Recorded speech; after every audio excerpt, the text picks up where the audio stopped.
하나님의 말씀은 마태복음 21장입니다. 마태복음 21장 1절에서 11절까지의 말씀입니다. 마태복음 21장 1절부터 11절까지의 말씀, 제가 한 절 먼저 읽고 마지막 절은 같이 읽도록 하겠습니다. 한 절씩 교독하겠습니다. 그들이 예루살렘에 가까이 가서 감람산 벳바게에 이르렀을 때에 예수께서 두 제자를 보내시며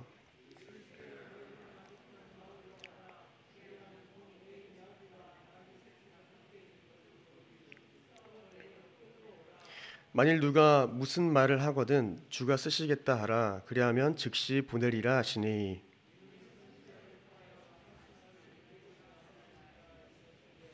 시온 딸에게 이르기를 내 왕이 내게 임하나니 그는 겸손하여 낙이 곧 멍에 매는 짐승의 새끼를 탔도다 하라 하였느니라. 나귀와 나귀 새끼를 끌고 와서 자기들의 겉옷을 그 위에 얹음에 예수께서 그 위에 타시니,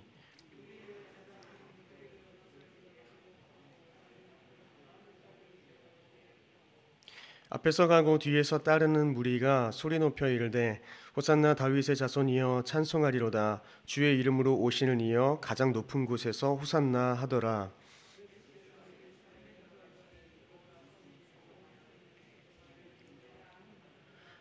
무리가 이르되 갈릴리 나사렛에서 나온 선지자 예수라 하니라. 아멘. 네, 오늘 본문은 이 예루살렘의 입성의 준비 과정이 먼저 설명이 되고, 그리고 예루살렘 입성에 관한 내용을 다루고 있습니다. 지금껏 예수님의 일행은 이 갈릴리에서 요단강을 건너고 여리고를 통해서 예루살렘으로 올라왔습니다. 아마 갈릴리에서부터 예수님을 따르던 무리가 유월절 순례객들과 합류하면서 이 예루살렘으로 가는 길은 그야말로 인산인해를 이루었을 것입니다. 오늘 본문에서 이 예수님과 제자들은 드디어 이 예루살렘에 이르렀고, 그리고 감람산 벳바게에 당도했다고 기록합니다. 이곳은 예루살렘에서 이 동남쪽으로 2km 거리가 안 되는 이 감람 산기슭에 있는 작은 마을이었습니다. 거기에서 예수님은 두 제자에게 특별한 사명을 부여하시는데, 사실 이곳에서 이 두 제자가 누구인지는 분명하게 나타나 있지는 않습니다. 혹자는 베드로와 요한이다, 야고보와 요한이다, 이렇게 이야기하기도 하는데, 이것은 추측일 뿐 저희가 분명히 알 수는 없습니다.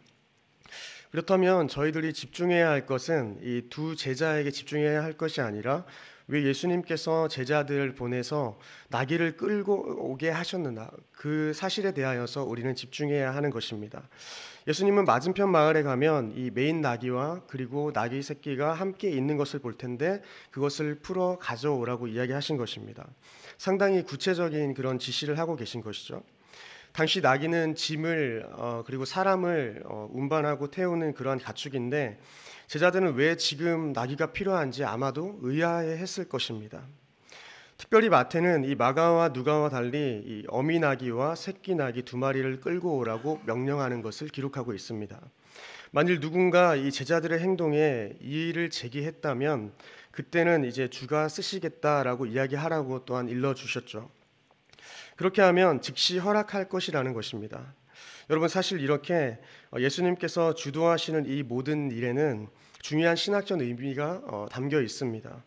메시아 입성에 대한 이 구약의 예언, 그 예언의 성취를 위한 것입니다. 스가랴 9장 9절을 보시면 시온에 따라 크게 기뻐할지어다, 예루살렘에 따라 즐거이 부를지어다. 보라, 내 왕이 내게 임하시나니 그는 공의로우시며 구원을 베푸시며 겸손하여서 나귀를 타시나니 나귀의 작은 것 곧 나귀 새끼니라 라고 이렇게 이러한 예언의 성취로 예수님이 참 메시아라는 것을 이 사건을 통하여서 보여주시는 것입니다. 그리고 또 한 가지, 예수님께서 나귀를 타고 입성하신 이유는 이 메시아의 참된 그 모습을, 그 이미지를 보여주기 위한 목적도 있으십니다. 그 모든 것을 이 무리들에게 가르치려고 하시는 것이죠. 그래서 무리들은 예수님께서 공생애를 마칠 즈음에 이르렀을 때에 그를 메시아로 어느 정도 인식하고 있었음을 사실 9절에서 확인할 수 있습니다. 물론 그들은 이 예수님을 압제받고 그리고 고통받는 이스라엘 그 민족을 해방시킬 정치적 메시아로 오인한 것이죠. 그러나 예수님은 화려한 군마를 타고 무력으로 통치하는 이 세상 나라의 왕과는 달리 나귀를 타고 겸손한 모습으로 섬김으로 그리고 섬김으로 통치하는 평화의 왕으로 오셨음을 이 사건을 통해 보여주시는 것입니다. 하나님과 사람 사이의 화목을 위하여서 그리고 사람과 사람의 화목을 위하여서 평화의 왕으로 오신 것이죠. 이렇게 예수님의 예루살렘 입성 준비가 끝이 나고 6절부터 예루살렘 입성의 내용이 등장하고 있습니다. 근데 제자들은 예수님께서 명하신 대로 하였고 나귀와 나귀 새끼를 데리고 오지 않습니까? 근데 참 이상한 것은 이 나귀의 값은 적어도 약 2달 품삯에서부터 그리고 많게는 2년 품삯에 해당하였다고 추측하는 그런 주석가들도 있습니다. 이렇게 귀한 나귀를 즉시 보낸 것은 상당히 특이한 일이라고 볼 수 있는 것이죠. 아마 나귀 주인은 예수에 관하여 들었을 것입니다. 그가 예수께 나귀를 내어줌은 그가 예수를 존경했음을 보여주기도 하는 것입니다. 물론 다른 여러 해석들이 있지만 이러한 관점으로 저희가 한번 보기를 원합니다. 유대인 교사들도 그들을 존경하는 사람들에게서 짐승을 빌릴 수 있었다는 것입니다. 그래서 저희는 이러한 역사적 배경 아래서 이 본문을 조금 해석해 보기를 원하는 것입니다. 그러니 예수님께서도 그렇게 하실 수 있었다라는 것입니다. 그런데 이상한 것은 다른 복음서들은 아무도 타보지 않은 나귀 새끼 한 마리로 특정하고 있는데 마태는 왜 그 표현을 생략하면서 어미와 새끼 2마리를 등장시키고 있을까요? 혹자는 예수가 타실 새끼 나귀가 미숙해서 어미 나귀가 동반할 수밖에 없었다 이렇게 해석하는 분들도 있습니다. 어쨌든 사실 이것은 가장 중요한 것은 예수님께서 예언을 성취하시고 스가랴 9장 9절에서 말씀한 그 예언을 이루시기 위한 그러므로 인하여서 본인이 정말로 참 메시아라는 것을 보여주는 사건이다라는 것 그 사실이 가장 중요한 것입니다. 이렇게 두 제자가 2마리의 나귀를 예수가 계신 무리 가운데 끌고 와서 자신들의 겉옷을 그 위에 얹자 예수님은 이제 겸손의 상징인 그 나귀를 타고 입성하십니다. 그리고 이제 다음 장면은 놀라운 장면이 펼쳐지는데 무리의 대다수가 자신의 겉옷을 길에 펴고 또 어떤 이들은 이 나뭇가지를 베어서 길에 펼쳤다는 것입니다. 사실 옷은 옷을 입은 사람을 상징하기도 합니다. 그러니 옷을 다른 사람 아래에 놓는 것은 복종의 의미를 담고 있는 것이죠. 로마 문화 속에서 볼 때 길에 옷을 까는 것은 그 위를 지나가는 사람을 존경한다는 표시이기도 합니다. 성경에서 예후를 왕으로 추대할 때에도 옷을 깔고 그 위에 예후를 앉혔다는 것을 우리는 성경을 통해서 확인할 수 있습니다. 그래서 이를 배경으로 보아도 옷을 까는 행위가 왕으로 추대하는 행위라는 것을 저희는 쉽게 알 수 있습니다.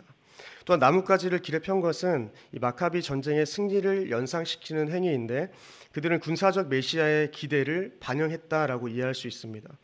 아마 대부분 분위기를 주도했던 것은 갈릴리에서부터 함께 동행했던 그런 사람들이었을 것입니다. 예수님께서 어떤 분이신지 알고 이러한 행동들을 행했던 것이죠. 그런데 문제는 예수와 무관하게 따로 예루살렘에 이른 그 순례객들은 영문도 모른 채 눈앞에 펼쳐진 그런 진기한 볼거리에 깜짝 놀랐으며 그 분위기에 아마 동참했을 것입니다. 그때 분위기를 보면은 9절에서 저희가 확인할 수 있는데 9절에 앞에서 가고 뒤에서 따르는 무리가 소리를 높여 이르되 이렇게 무리는 예수님의 앞뒤에서 이동하면서 이렇게 찬양했음을 볼 수 있습니다. 어떻게 찬양했습니까? 호산나 다윗의 자손이여 찬송하리로다 주의 이름으로 오시는 이여 가장 높은 곳에서 호산나 하더라. 여기서 다윗의 자손이여 호산나 찬송하리로다 주의 이름으로 오시는 이여. 이 문구는 구원자 왕을 고대하던 그러한 순례자들이 해마다 성전에 오르며 외쳤던 그러한 노래들입니다. 그러니까 로마의 압제 가운데 해마다 드려지는 이 노래에는 메시아를 향한 민족적인 그러한 열망과 고대가 녹아 있다고 볼 수 있는 것이죠. 특히 주의 이름으로 오시는 이는 로마의 그 압제에서 자유와 해방을 주고 신적 축복을 그렇게 가져오는 정복자 왕의 이미지가 서려 있음을 저희는 볼 수 있습니다. 하지만 예수님은 고난받는 종으로의 입성을 선택하셨습니다. 예수님께서 예루살렘에 입성하고 계신 것은 영광을 받기 위한 것이 아니라 그 영광의 길이 아니라 고난의 길을 가고 있는 것입니다. 또한 이 고난의 길이 하나님의 뜻이라는 것이 참으로 중요한 것이죠. 이렇게 예수님께서 예루살렘에 들어가실 때에 온 성이 소동했다고 기록하고 있습니다. 지진이 일어난 것과 같은 그러한 소동이 일어났다는 것입니다. 이는 마치 아기 예수에게 경배하러 동방 박사들이 예루살렘에 왔을 때에 헤롯과 온 예루살렘이 소동했다라고 할 때 그 소동과 비슷한 의미로 쓰인 것입니다. 이런저런 말들이 많았을 것입니다. 예수님의 입성에 대하여서. 그런 중에 예루살렘 거민들은 예수를 보고 이분이 누구냐고 질문하였습니다. 이 사람이 누구냐? 이에 예수를 따르던 무리들은 이렇게 대답합니다. 갈릴리 나사렛에서 나온 선지자 예수다라고 대답하는 것이죠. 그러니까 무리들은 적어도 신명기 18장 15절에서 말하는 모세와 같은 선지자를 뜻하는지, 그리고 갈릴리 출신의 일반적인 그냥 선지자를 뜻하는지 저희는 명확히 알 수는 없지만 저희가 명확하게 알 수 있는 것은 예수님은 선지자 그 이상의 분이라는 것을 보여주고 있는 것입니다. 선지자의 모습도 있으시지만 그분은 그것을 뛰어넘은 메시아로서의 입성, 예루살렘 입성을 하고 계시다는 것을 보여주는 것입니다. 말씀을 정리하겠습니다. 예수님께서는 당시 유대인들이 기대한 군사적인 그러한 메시아보다는 겸손하시고 온유한 평화의 왕으로 오셨음을 저희는 알 수 있습니다. 전쟁을 일으켜 승리하는 그러한 군사적인 무력으로 승리를 이끄는 왕이 아니라 고난받는 종으로서의 길을 선택하신 것을 알 수 있는 것이죠. 그래서 그분의 삶은 힘과 권력으로 군림하는 삶이 아니었습니다. 겸손과 온유함으로 세상을 섬기고 이긴 분이시라는 겁니다. 예수님은 친히 죽음의 장소로 들어가고 계십니다. 우리가 볼 때는, 그 당시의 사람들이 볼 때는 예루살렘의 입성 그 사건이 아주 큰 사건이고, 그리고 뭔가 자신들에게 뭔가 나를 변화시킬 만한 사건으로 생각하겠지만, 또한 그것이 영광의 길이라고 생각하겠지만 예수님의 목적은 그것이 아니었던 것이죠. 예루살렘 입성은 화려해 보이지만 죽음으로 가는 길이었다는 것입니다. 세상을 구원하시는 것이 하나님의 뜻이기에 그 뜻을 이루기 위해서 예루살렘에 입성하신 것입니다. 예수님의 순종의 모습을 보면서 저희도 예수님과 같이 십자가의 길을 걸어야 함을 또한 확인할 수 있습니다. 저희들의 삶은 어떠합니까?